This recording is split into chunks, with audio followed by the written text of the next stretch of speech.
Dinas Kebersihan dan Pertamanan Kota Denpasar memiliki peraturan daerah tentang sidang tindak pidana ringan bagi pelanggar perda, khususnya yang membuang sampah sembarangan dan tidak sesuai waktu yang ditentukan. Sidang ini dilaksanakan guna memberikan efek jera bagi masyarakat yang melanggar.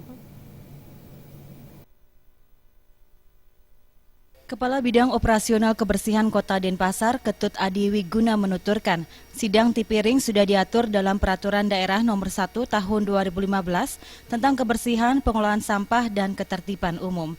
Kegiatan ini digunakan untuk menghukum masyarakat yang melanggar dan kemudian diadili.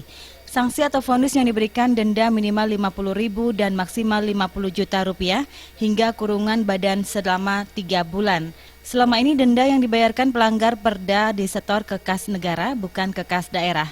Adi Wiguna berharap uang denda diserahkan ke desa adat dan dikelola sendiri oleh desa adat.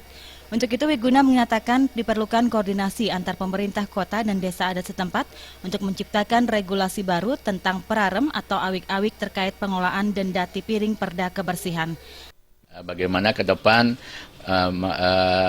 untuk kita koordinasi ke desa adat untuk bisa membuat aturan paralem apakah awik-awik nanti sehingga nanti bukan kita melihat besar kecilnya sehingga nanti biar terketuk hati warga masyarakat lebih semangat untuk kita mengadakan pengawasan di lapangan sehingga nanti apabila ada warga yang sudah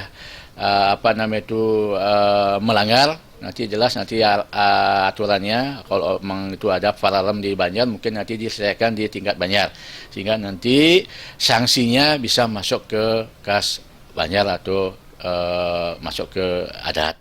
Adi Wiguna berharap dengan tipiring ini ada efek jera bagi masyarakat dan sadar untuk menjaga lingkungannya tetap bersih dan asri. Alit Suputra dan Angga Ratana.